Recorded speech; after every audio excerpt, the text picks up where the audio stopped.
Ya, masih berada di Fort Koi Center Bandung di kawasan Soreang Kabupaten Bandung. Alamat lengkapnya nanti ada di deskripsi. Kita masih bicara soal ikan koi, terutama banyak mitos dan fakta seputar ikan koi. Banyak yang bilang ikan koi itu ribet, ya. Apalagi ikan koi impor. Nah, ini pun menjadi salah satu pertanyaan dan mungkin kemarin saya coba share di grup saya juga di Avras Koi Bandung. Banyak yang bilang, Kang saya emang nggak mau ikan impor mah ribet terus harganya mahal. Nah kita coba tanyakan langsung ke masternya gitu kan untuk ngobrol soal ikan impor ya. Nah bersama owner dari Port Koi Center, Om Denny. Om Denny, ya. Ini bicara soal tadi ya, mitos fakta. Ya. Kita bicara ikan koi lah secara umum. Nah, ikan koi itu emang ribet nggak sih kalau kita urus? Pada intinya ikan koi itu menurut saya adalah unik. Jadi kalau sudah hobi itu nikmat rasanya ya. Dibilang ribet juga tidak, tapi memang ada kebanggaan bisa memelihara ikan koi itu berhasil. Apalagi menghasilkan ikan kualitas show. Nah untuk ikan impor itu sendiri yang tadi dibilang kok ribet gitu ya. Jadi memang awal proses ikan impor itu sendiri yang harus kita betul-betul yakinkan bahwa ikan tersebut sudah bisa beradaptasi dengan air yang akan kita pelihara, maksudnya air yang ada di kolam yang akan kita pelihara. Tentunya proses karantina yang paling utama. Jadi karantina itu betul-betul banget dilakukan sampai dengan ikan tersebut beradaptasi dengan air yang ada di daerah kita. Iya, selanjutnya pada intinya ikan yang ada di Indonesia awal maupun impor perlakuannya tidak terlalu jauh sepertinya dengan ikan lokal. Nah itu dia, sebenarnya nggak terlalu jauh juga ya. Iya betul. Cuma yang membedakan mungkin dari Jepang beda merenya, cai di Osaka gitunya, yang cai di Soreang mah pasti beda gitu kan, suka tidak suka mau tidak mau kan pasti beda. Tapi kalau tadi nih yang paling penting adalah karantina. Nah idealnya karantina tuh berapa hari sih? Ya idealnya karantina untuk ikan impor ketika baru datang itu 1 minggu. Betul ya, dengan kualitas air yang memang bagus. Lebih baik memang untuk kalau memang mau breeding atau pembesaran sebaiknya kita air itu kita masukkan dulu ke laboratorium berapa kualitas pH, RDS dan segala macamnya. 1 minggu itu adalah proses yang ideal gitu. Namun bisa jadi lebih atau mungkin bisa kurang juga. Jadi kita bisa setiap hari bisa ngelihat perkembangan ikan tersebut sudah siap untuk masuk kolam atau belum. Nanti dari proses karantina masuk kolam tetap masih karantina, tidak langsung dikasih makan, dia penyesuaian lagi di kolam yang baru tersebut ya. Betul, jadi artinya kan banyak juga yang curhat ya gitu kan. Saya baru beli ikan belum sehari langsung mati. Nah mungkin karena langsung main masukin ke kolam mungkin. Betul ya.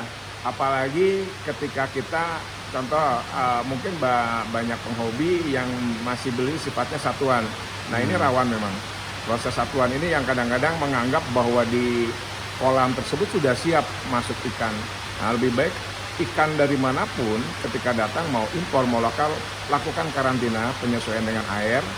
Nah kemudian sebelum masuk ke kolam itu sebaiknya 3 hari ikan berpuasa. Ketika ikan masuk lakukan lagi puasa 3 hari dan selanjutnya secara bertahap tidak normal memberikan makan. Bisa sehari sekali. Dan selanjutnya sampai mereka beradaptasi dan betul-betul beradaptasi. Istilahnya bakteri yang ada pada ikan itu sendiri menyesuaikan dengan air yang ada di kolam yang kita pelihara. Iya. Betul. Jadi kebanyakan kan ya saya pun dulu ya waktu awal-awal main koi itu kan pokoknya ikan masuk kolam pengen langsung kasih makan karena kan asik gitu ya lihatnya gitu kan. Setelah lihat kemacetan di Bandung gitu kan, rudet PPKM gitu kan. Tapi setelah ngasih makan ikan biasanya hati senang. Tapi yang jadi masalah itu malah ikan jadi sakit gitu ya. Betul ya. Jadi memang banyak sekali termasuk saya pun sama di awal itu ikan koi itu ketika kita pulang kerja paling enak memberi makan. Apalagi kalau seolah-olah jinak ya memberi kita, padahal proses pemberian makan itu sendiri seharusnya memang tidak dengan tangan dan segala macam. Itu sebetulnya yang harus steril. Proses pemberian makan itu yang kadang-kadang menjadi merusak kesehatan ikan koi tersebut ketika ada ikan koi yang baru datang. Nah, itu dia. Jadi kuncinya karantina minimal seminggu mungkin ya. Iya. Terus ciri-ciri ikan udah siap tuh lincah tuh gimana biasanya? Ya, ciri-ciri ikan siap ini memang pada posisinya untuk penglihatan sulit untuk dijelaskan. Namun secara umum gambarannya dia lincah, tidak diam, kemudian secara fisik dari sisi, kemudian dia terutama dari sirip dayung itu posisinya terbuka lebar, itu yang paling kita sering lihat itu. Kemudian kalau di malam hari coba bisa kita lihat dia posisinya selalu ada di bawah, ketika dia posisi tidur tuh dia diam. Ya, jadi perhatikan setiap gerakan ikan koi itu, kita akan tahu bahwa ikan tersebut sehat dengan ciri-ciri tadi, sirip terbuka, kemudian kulit halus, artinya halus itu putih, biasanya dalam proses karantina pasti putih, tidak menjadi busam atau seperti ada Guratan jamur ya, jamur atau guratan seperti ya. itu. Nah itu berarti ikan belum siap. Kalau proses sampai nanti itu terjadi, karantina perlu dilakukan lebih khusus lagi. Jadi nanti perlu mungkin adanya pemanas, kemudian suhu yang proses karantina itu harus dalam keadaan stabil. Si kolam tempat karantina itu ditutup sehingga ikan itu akan tidak terlalu berat untuk bisa bertahan dengan penyakitnya. Betul. Ya. Apalagi kalau ikan suka loncat ya. Iya. Karena banyak kejadian ya. Iya. Lupa nutup itu jaring. Ikan mungkin dari awalnya sehat jadi kering gara-gara Iya. loncat ke daratan ya. Ke daratan. Itu judulnya salah hidup. Salah hidup ya. Jadi dunia darat bukan dunia air. Jadi Om Denny misalkan ada subscriber, ada penghobi yang mau sharing-sharing juga boleh ya? Boleh, sangat boleh, kita sangat terbuka. Pintu kita terbuka dan tempat kita juga sering dijadikan tempat perkumpulan teman-teman, leseler dan segala macam untuk bisa sharing, untuk bisa berkumpul, ya, untuk bisa bagaimana sih menggairahkan lagi penghobi dan pembisnis seperti itu ya. Betul. Sebenarnya nanti kita banyak ya, semoga nanti dalam kegiatan event kita bisa ngobrol lagi, terutama kita bedakan mana ikan yang, karena kan ya ternyata harga ikan tuh poek itu gelap banget. Jadi betul. Jadi kita mungkin lihat ikan mah biasanya gitunya, mungkin ini hanya anggap 1 juta gitu kan, tapi bagi seseorang yang tahu gitu kan, mungkin di atas 100 juta ada ya? Bisa, ya ada. Ada ya? Iya, bahkan mungkin tahun 2018 yang kita pernah viral ya kan, Miss Ying Ying menang lelang itu sampai di angka 26 miliar. Fantastis.